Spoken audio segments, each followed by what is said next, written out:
All right. Good morning. Let's go. We're running a little late, so David Barton and I always talk really slow, and actually we get accused of talking like 90 words a minute with gust up to 350.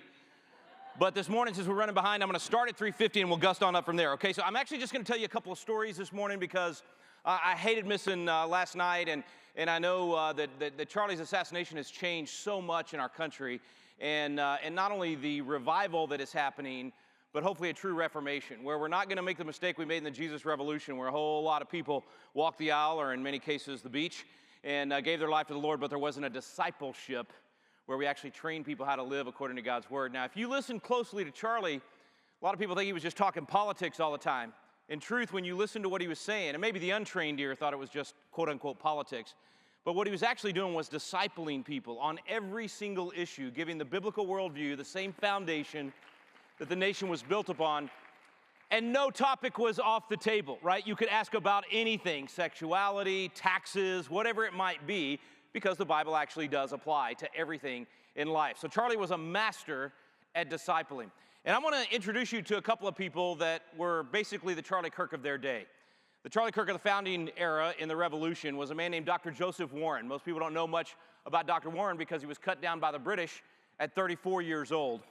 And they hated him so much because he was so good at doing exactly what Charlie was so good at, that they literally dug up his body after the Battle of Bunker Hill and desecrated his body and stabbed it over and over and over again and essentially cut him to pieces.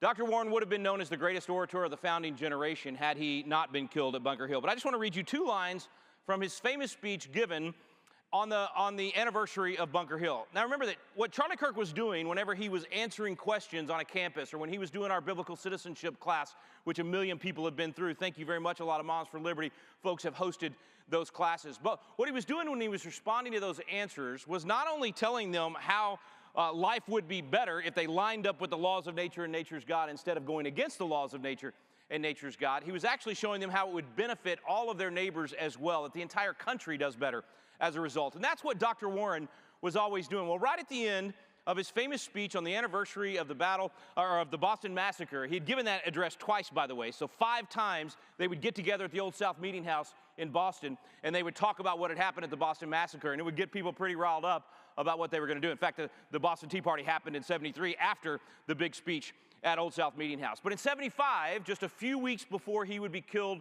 by the British, Dr. Warren was giving that speech. And actually this drawing on the left there, you can see that window behind him. They literally had to lift him in through that window because the Old South Meeting House was so packed and the British were trying to keep him from even being able to come in. But here's what he said at the very end of his speech.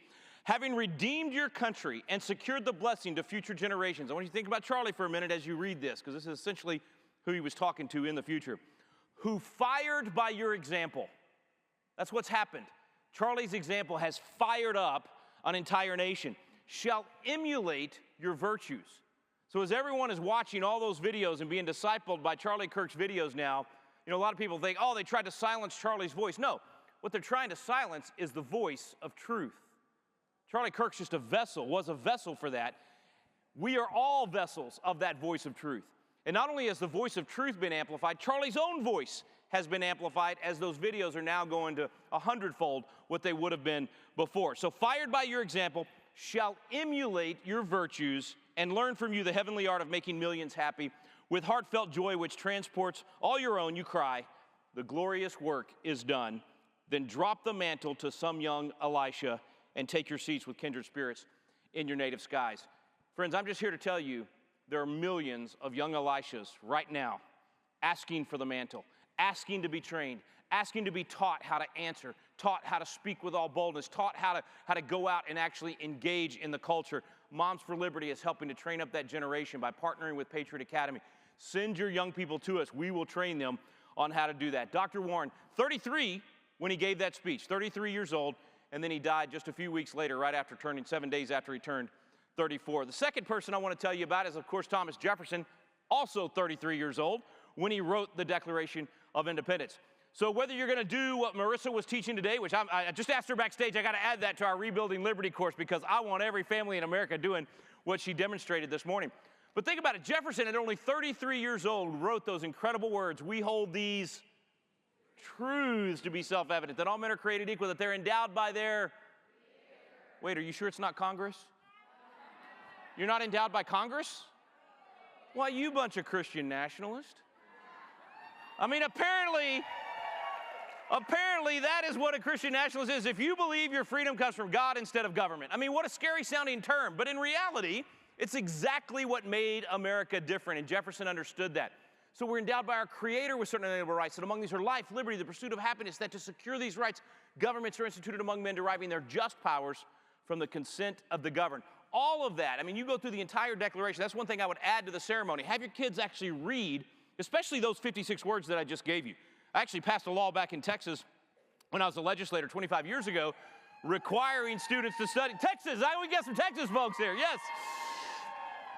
But I passed a law called the Teach Freedom Act, the Celebrate Freedom Week, where every kid in Texas has to read those 56 words every single year and study what does it mean to be endowed by our Creator? What does it mean to have life, liberty, and the pursuit of happiness protected?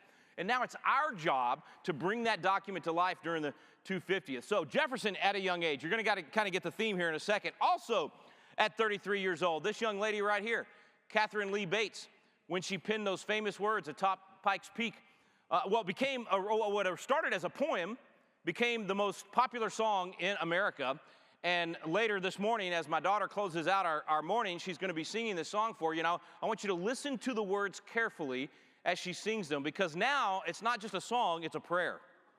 And there's just a couple of lines I hope jump out at you as she's singing the song. And I know you're going to want to sing along, but if you'll listen close as she's singing these words, I think you'll recognize not only what Catherine Lee Bates and of course the changes that were made later, but what we are saying this morning. God shed his grace on thee, crown thy good with brotherhood from sea to shining sea. You see, it is true that America is great when America is good. We will lose our greatness when we stop being good. William Wilberforce in England said that he was called to do two things. Number one, end the slave trade, but also, number two, to have a restoration of morals. To do what he said, make being good fashionable again. Make being good fashionable again. That's what we've got to do. We've got to make sure that we have a good in America. And then I want you to listen when she sings this line, America, America, God mend thine every flaw. We're not perfect. We don't hold up America. We don't worship the American flag or worship America. But we recognize that God planted this nation here between these two oceans. He gave us a place where biblical principles could drive the conversation, drive the policy, and that everything we do, if lined up with the laws of nature and nature's God, would be a blessing. And so the song really does explain that. God mend thine every flaw, confirm thy soul in self-control, thy liberty in law. If you want liberty, you have to have the rule of law. You have to have blind equal justice, not this social justice that is racist and judges people based on the color of their skin instead of the content of their character. Not this social justice that says, depending upon your political group or your religious affiliation, we're going to treat you different in court. We've got to stop that. We've got to come back to that principle right there, liberty in law. And then when she sings this line, oh, beautiful for heroes proved in liberating strife. It's not easy, folks. Freedom is not free. You know, Thomas Paine wrote in American Crisis, what we obtain too cheap, we esteem too lightly. He goes on to talk about the price of freedom and the value that heaven puts on freedom requires that it is costly. For most of us, we didn't have to pay much of a price for the freedom that we enjoy. And therefore, we didn't appreciate it as much as we should. And over the last few years, we've learned that you can lose that freedom very easily, and therefore, we need to pay whatever price necessary to preserve it. So it's a liberating strife. It takes work to do this. This is why we're going to challenge you to do even more over this next year than you did in the last year. Who more than self their country loved, and mercy more than life. More than self their country loved. I don't know about you, but I'm sick and tired of these politicians that more than country, they love themselves. These people that don't understand when it's time to exit stage left, when they're stumbling off the stage because they're too old to be in office or they're too unhealthy to be in office. This is ridiculous for these people to be in Washington, D.C. for 40, 45, 50 years. It's time for us to raise up a new generation, young leaders with a passion, Charlie Kirk-type leaders that understand truth. They've done the hard work. As Timothy says, study to show thyself approved. I mean, Charlie, yes, he was brilliant, But he worked his tail off to be able to answer those questions. He worked his tail off studying and going back to the principles. And that's why we're going to challenge you to be hosting these Constitution classes and these Rebuilding Liberty courses over the course of the 250th to educate the young people in your life and to educate ourselves. There's so much we need to know. Last thing, my favorite line out of the whole song. Oh, beautiful for patriot dream that sees beyond the years. You see, that line tells you that a patriot, unlike a politician is only thinking about the next election. A patriot is thinking about the next generation. We're looking beyond the years. So I challenge you to think like that.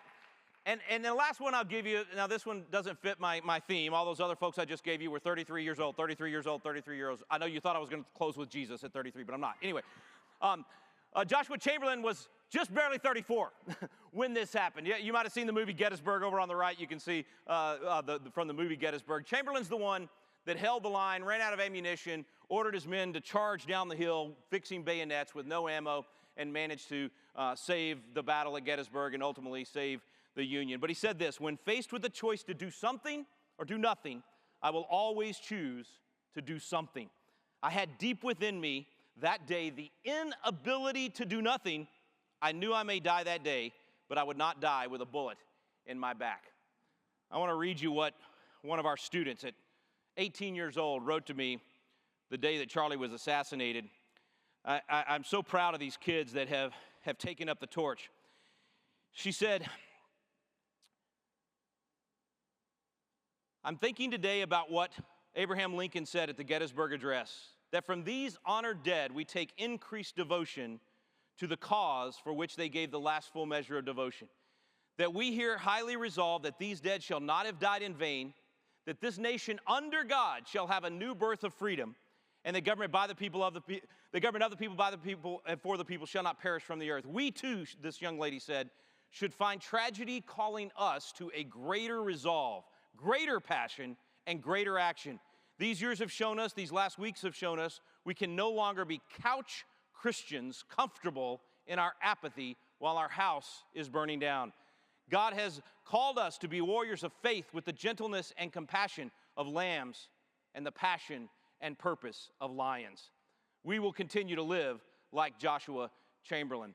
That young lady reminded me that what we're doing in instilling these principles in them is allowing them to help us rebuild liberty. I've been with David Barton for 25 years. I thought we were rebuilding the walls. You know, our organization is called Wall Builders.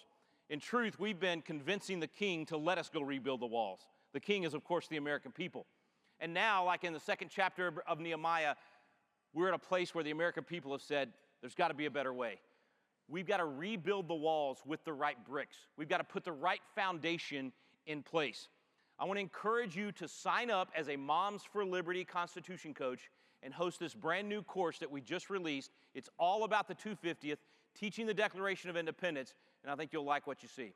The purpose of this course is to make sure that they know why that flag is worthy of being waved. Wherever you are watching from, we're not rebuilding a structure without giving the right foundation. And our burden should be to transform a moment into a movement. The entire globe is moving towards the right. Recommend this edition of the Bible to the inhabitants of the United States. I thought our founding fathers were a bunch of atheists, agnostics, and deists who wanted a secular public square, who didn't want the Bible in schools. Fight like it's your last breath. But know this, the truth is over the facts, that God's not giving you a spirit of fear, but a power, love, and a sound mind. What do I want my legacy to be on the way out? That I was safe or that I was dangerous? Amen.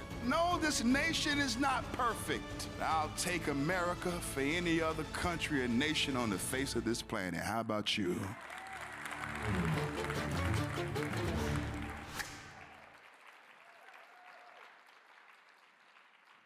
All right, friends, that new course is available. It's only 4 weeks. You can go right now to patriotacademy.com/M4L and sign up as a Moms for Liberty coach and get access to that totally free, okay? We want to give you that class so that you can teach it in your communities as well.